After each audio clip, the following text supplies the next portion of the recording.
Bielsko Biala, too wet. Ludenville, too windy. Leogang, too easy. Val Di Sole, too insane!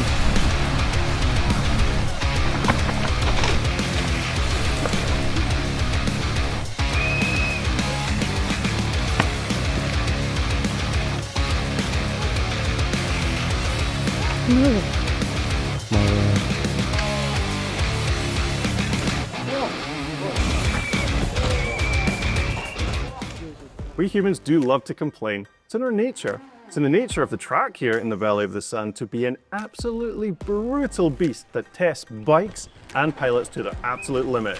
We've lost some excellent riders to injuries and more than a few components to the rocks on that Italian hillside.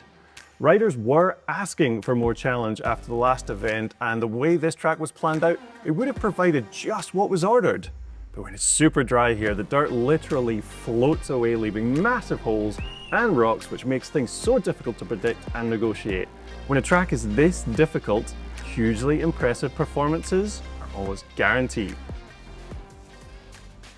In the junior girls, we got a new podium rider with Kate Hastings at our second World Cup, which is another podium contender to add to the junior women's pile. Kate rode a solid race with great form and commitment, which she held all the way to the finish. Considering her lack of experience racing abroad on these longer, gnarlier tracks, this was an impressive display. Aletha Osgaard has shown she has the pace at every single race this year. She has been in the top 3 in either qualifying or race at all the venues, showing the depth of her skill set, and today was another swing for a win that was oh so close. Less than a second back on the winner when all was said and done, and she's now sitting in 3rd in the overall despite her disqualification in Ludenville. The Austrian Rosa Zierl is on a roll at the moment, with her placing in 1st in qualifying and race at the last round and this one. Last round was our home country, so you could understand a little bit of that, oh, it was our home race, she's probably been riding the track all before the race, blah, blah, blah. Wins again in Italy. And it was a good win with a super clean and composed run, considering the absolute mess of a track laid out before her. Great riding, leading the overall. Let's see where it takes her.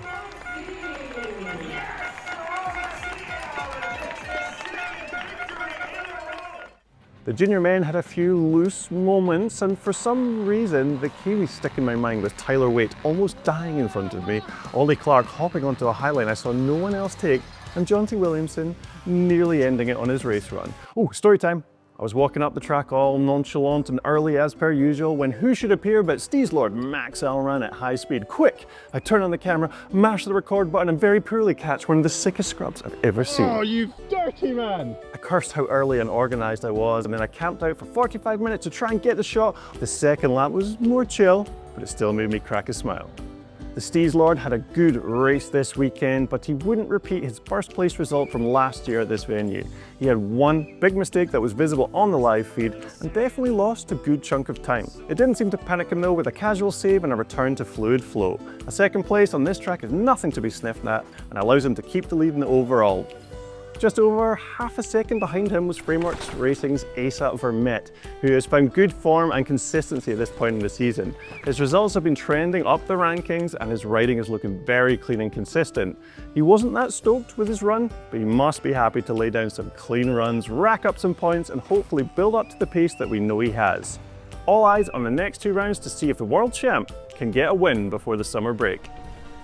But we now have a new first time and very deserving winner in the junior men's category, with Till Alran showing the pace that he had before signing with Commencal Muck-Off as a youth racer in Europe. You probably heard the story, but Till would more often than not beat his World Cup Series winning twin brother Max at the regional races. So it was cool to see Till finally take one and that Max was stoked for his bro. Did Max lose the race with that mistake? Even if he did, that's racing. You've got to ride clean if you want to win. The elite women had some surprising and exciting racing which did not go the way the Cathro Bet odds calculator thought it would. The house always wins. Make bucket loads of money with Cathro Bet, your new friendly neighborhood betting platform with favorable odds and VIP pit casino nights. You will not be disappointed. Big, sexy prizes for all players. But the winner, me, takes all. Think mountain bike, think Cathro Bet. With Monica Hrasnik laying down an absolute heater in qualifying, a lot of people were very excited about the possibility of her winning €100,000 belted purse offered by Gates, the maker of that belt drive on a lot of the new bikes this season. I know my friend Harry, the director of the belted purse series on Pinkbike, was a little stressed that someone would win at an event he wasn't scheduled to be there to film. Luckily for him, but not so much for Monica, she didn't win, but she did finish third, which is pretty freaking good. Interestingly, she has done that in Val Di Sole before, 3 times. This track clearly suits her.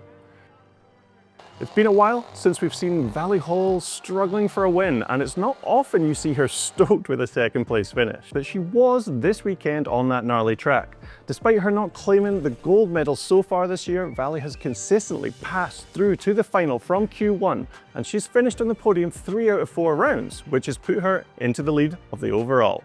Valley's riding was looking closer to how she was riding at her best, with some good aggression and finesse, which bodes well for the racing action in a couple weeks. Marine Cabru has not won a race since the final round of the World Cup last year in Mont-Saint-Anne. She hasn't even stepped on a podium this year until this race. From the post-race interviews, it sounds like she was one of the few riders on the hill who wasn't intimidated by the track, and it showed in her confident and aggressive riding. You could see her conditioning was great, with her being super fast and controlled in the lower woods, and the fastest down the bottom split. A really dominating ride from Marine, and possibly the start of her climbing up the rankings in the overall.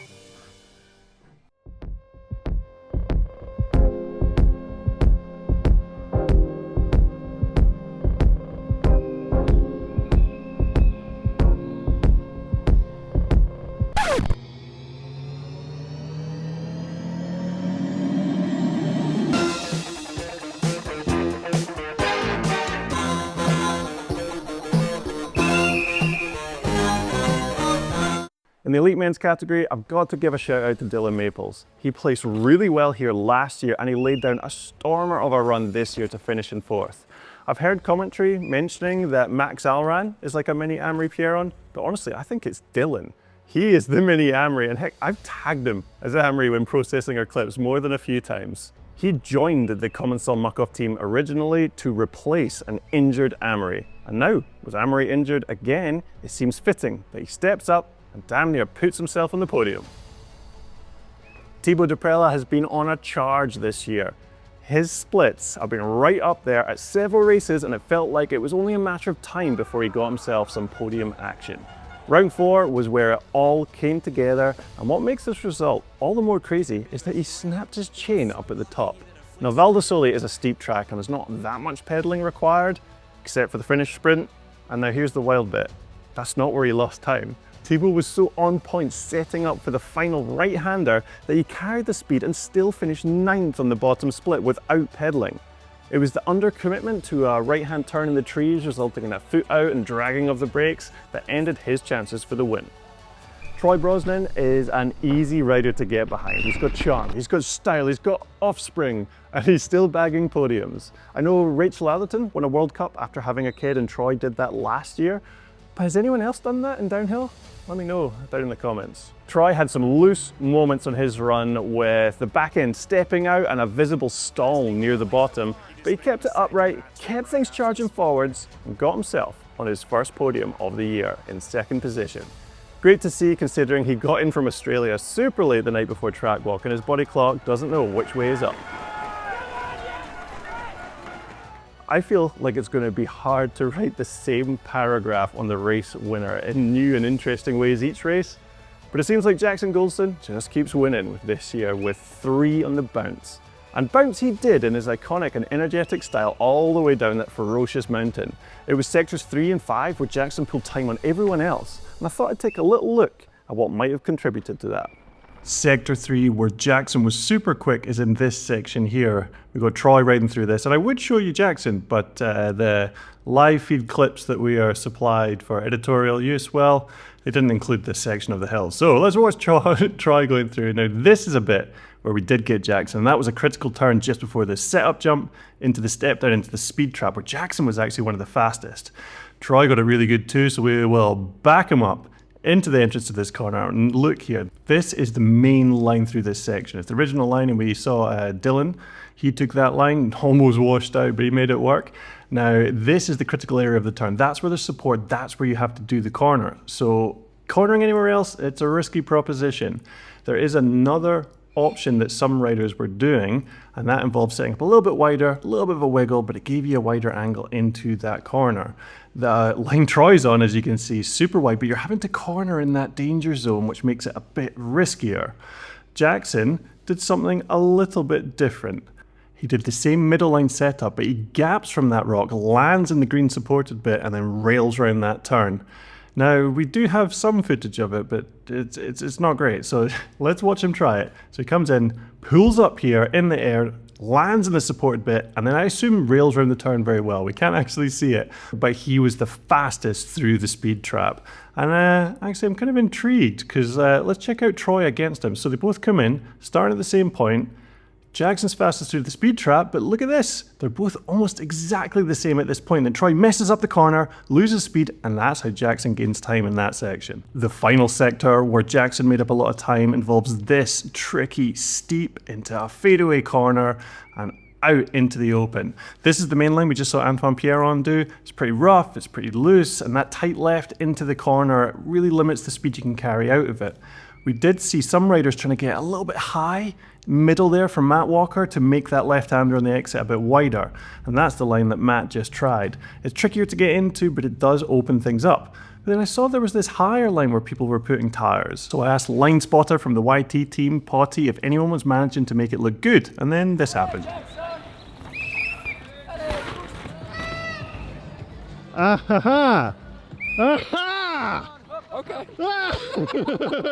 How to make the impossible happen, Jackson Goldstone. Yeah, dude.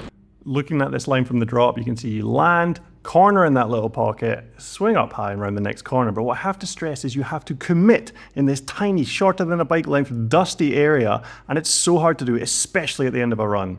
We saw many riders try and do this line, and it all looked pretty decent. Here's Bruni, he swings up high, nice and wide for the corner, little drift in the turn, but still quick. Troy Brosnan, second on the day, he also does this line. Swings up high, not too bad, round the corner, carries the speed. But watch Jackson here.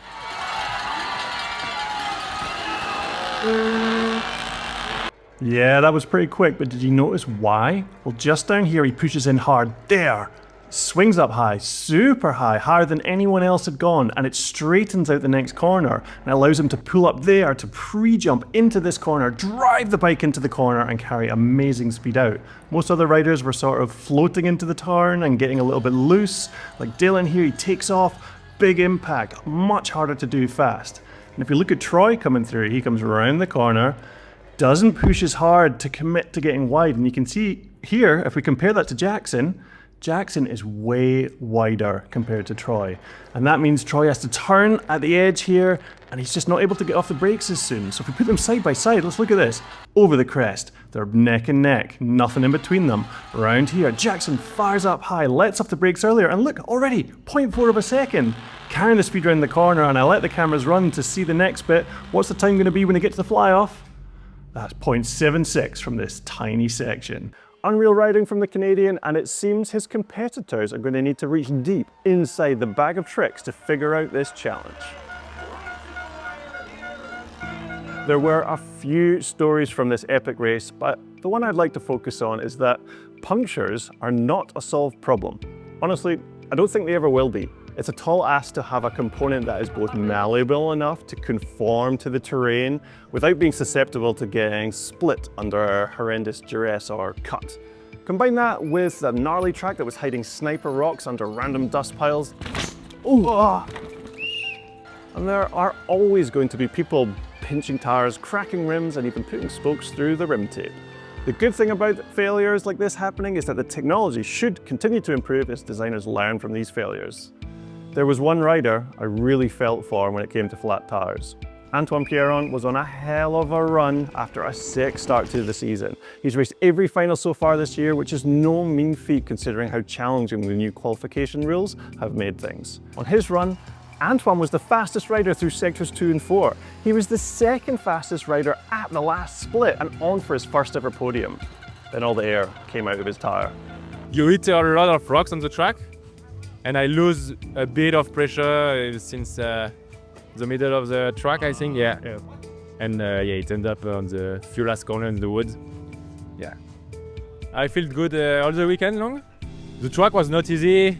Good to have the flow and stuff, but I was surprised by my speed and the timing and stuff. Yeah. Since the time training and Q2, it's a bit hard to miss the first podium. Yeah. But yeah, it's good to know that I have the speed. Gutted doesn't cut it, but I am stoked to see yet another racer challenging for the top, and it's going to make the next round in La Tuile all the more exciting. I'll be seeing you there.